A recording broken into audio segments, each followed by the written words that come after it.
दोस्तों, प्रेगनेंसी के दौरान गर्भवती महिलाओं को बहुत सी समस्याएं होती हैं और ये समस्याएं पूरे 9 महीने गर्भवती महिलाओं को होती रहती हैं। जैसे कि अगर बात की जाए प्रेगनेंसी के शुरुआत की, तो उस दौरान गर्भवती महिलाओं को मॉर्निंग सिकनेस की समस्या सबसे ज्यादा रहती है। कई गर्भवती महिलाओं को इस दौरान भूख नहीं लगती है और कुछ गर्भवती महिलाएं ऐसी होती हैं जो कुछ खाती हैं तो उसके तुरंत बाद ही उन्हें वॉमिटिंग हो जाती है। और थ्रू आउट प्रेगनेंसी इस तरीके की अनगिनत समस्याएं गर्भवती महिलाओं को होती रहती है और सभी गर्भवती महिलाओं की प्रेगनेंसी अलग अलग होती है, इसलिए उन्हें समस्याएं भी अपनी प्रेगनेंसी के दौरान अलग अलग होती हैं। ऐसे में हमारे बड़े बुजुर्गों का मानना है कि अगर इस तरीके की कुछ समस्याएं अगर आपको हो रही हैं तो उनसे आप ये आइडिया लगा सकती हैं कि आपका गर्भस्थ शिशु लड़का है या लड़की है। तो कौन सी हैं वो समस्याएं, वो आज की इस वीडियो में मैं आपको बताने वाली हूँ।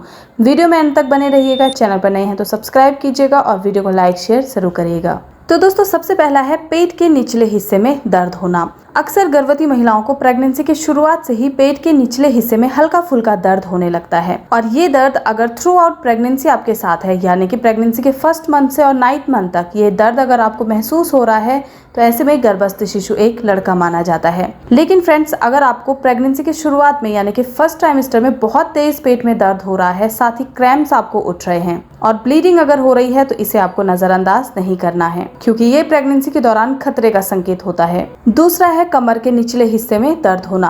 अक्सर प्रेगनेंसी के दौरान गर्भवती महिलाओं को कमर के निचले हिस्से में दर्द होना स्टार्ट हो जाता है और ये प्रेगनेंसी के 3rd ट्राइमेस्टर में ज्यादा देखा जाता है, क्योंकि इस दौरान गर्भाशय का आकार बढ़ जाता है, गर्भस्थ शिशु वेट गेन कर लेता है और उसका पूरा डेवलपमेंट हो चुका होता है, जिस वजह से गर्भस्थ शिशु कमर की हड्डी पर दबाव बनाने लगता है और आपको कमर के निचले हिस्से में दर्द होने लगता है। लेकिन अगर ये दर्द आपको प्रेगनेंसी के शुरुआत से ही हल्का फुल्का हो रहा है तो ऐसे में भी गर्भस्थ शिशु एक लड़का होता है। तीसरा है प्रेगनेंसी के दौरान हेडेक होना। प्रेगनेंसी के दौरान अगर आपको हेडेक हो रहा है और ये हेडेक थ्रू आउट प्रेगनेंसी रहता है तो ऐसे में गर्भस्थ शिशु एक लड़का होता है। चौथा है प्राइवेट पार्ट्स में दर्द होना।